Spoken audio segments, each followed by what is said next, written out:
Greetings folks, here I am at Glasshouse Studios. We've just finished the final mixes for the Josh Deeble 4-track EP.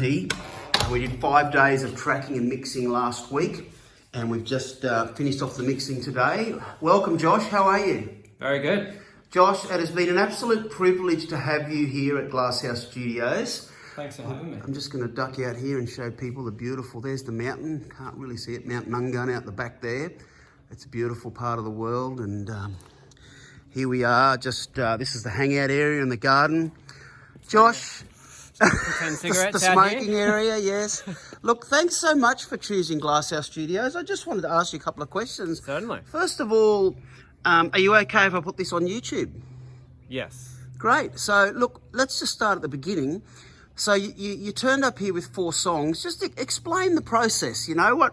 You said that you sort of booked the time and you hadn't even written the songs. That's how I do things. I need a deadline, so I felt compelled from somewhere to make an EP, and I just had no songs, no musicians, and booked the studio and then wrote the song. So Wow. luckily it worked out. So you booked the deadline. That was in May, sort of May, June, July. So that was 2 months ago. Yes. So pretty well in the last 2 months, you've written the songs. Yep. Everything. You've worked out the lyrics. You found the musos as well. How did you find your musos?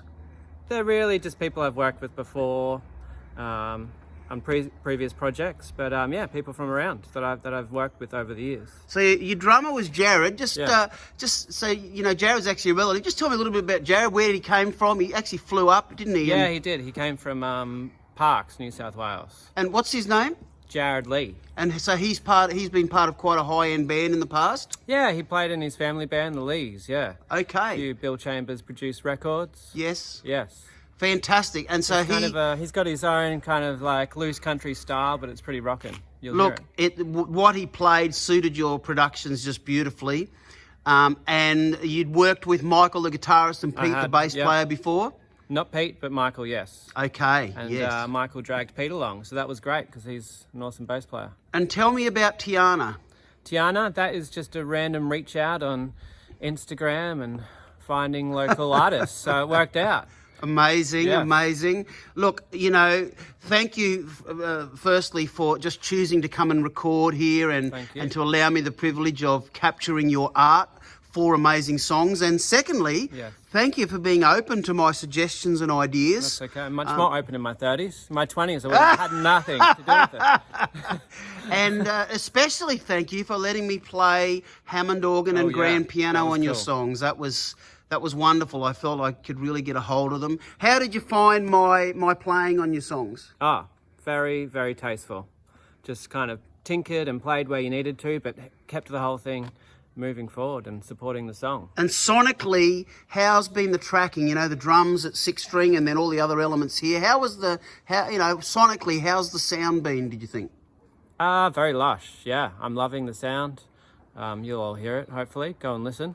Good equipment. Good equipment, great analog gear, and a good mixture of new and old world, so perfect. Wonderful. So just tell us a little bit about what the plan is for the release. So we're just about to send the songs off to Darren Ziesing from Polybonk, Millennium Mastering he's called, and we'll be getting those back this week, maybe even later tonight. Wow, what's the process as far as releasing? When can we tune in? You know, when can viewers hear your songs? I've actually already made a film clip for one of the songs before we did the track. So can you reveal the name of that? That's a bit risky. Bluer Than Blue. Bluer Than Blue. Will be the first song, and I'm going to release that. So hang on. So you've already made the film clip for Bluer Than Blue? Yes, because we knew the click time, so it kind of we couldn't sway that when we started tracking. So are you singing on the film clip? No. Okay, so the film clip doesn't have you lip syncing with vocals you hadn't done yet. That would be impossible. That may have been challenging. Yes. So Bluer Than Blue, and the film clip, when do you plan to release that? September the 19th, my birthday. Wow, congratulations. And what about the rest of the songs, the full 4-track EP? I think the full 4-track won't be till January with a little set of shows, a string of shows. Yeah, a little tour or something? Yeah, something. Look, I know you've done work with Bill Chambers before. People might remember Bill from the Dead Ringer Band, of course, Casey Chambers' father, and Bill's son, Nash Chambers, very famous producer, engineer as well. And Bill actually played and sort of produced your second EP? Second album, yeah. Second album? What a With the Wild Comforts, yeah. Yeah, fantastic. So that was the band you had called the Yeah, Wild Comforts? yes. I'm really looking forward to checking that out. Just give us the name of that album so people can find that. Silver City Sorrow. And by Josh Deeble. By the Wild Comforts. Oh, by the Wild Comforts. Yes.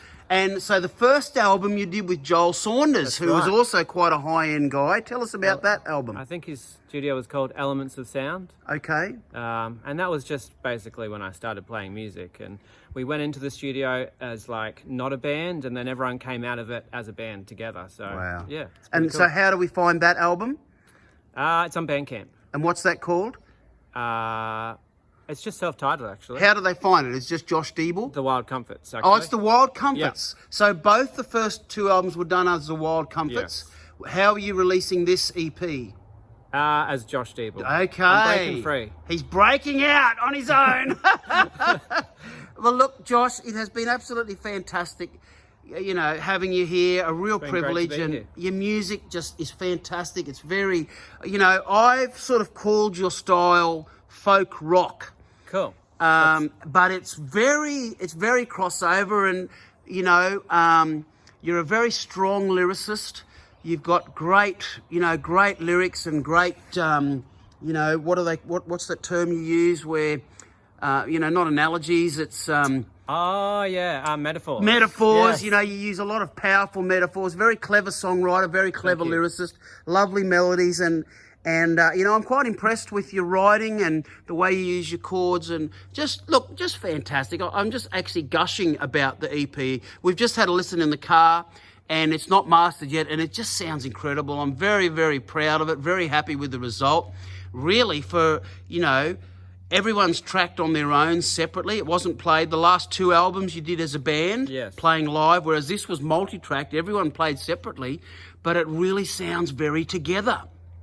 So congratulations. Thank you. And look, thank you so much. And can't wait for September when Bluer Than Blue, the video, gets released. I'll be sharing that. And also, of course, in January when we finally get to hear it's a long time to wait, Josh. It's a long time. That's, what is it, July? That's 6 months away. I know. Are you going to maybe release a second song? I'll do a second single, yeah. Which, can you reveal I the don't name? know. I don't know which one yet. I need to sit on the songs for a while. All right. Well, look, thank you so much. God bless you, my friend. Thank It's you. been wonderful. It's been awesome. All the best.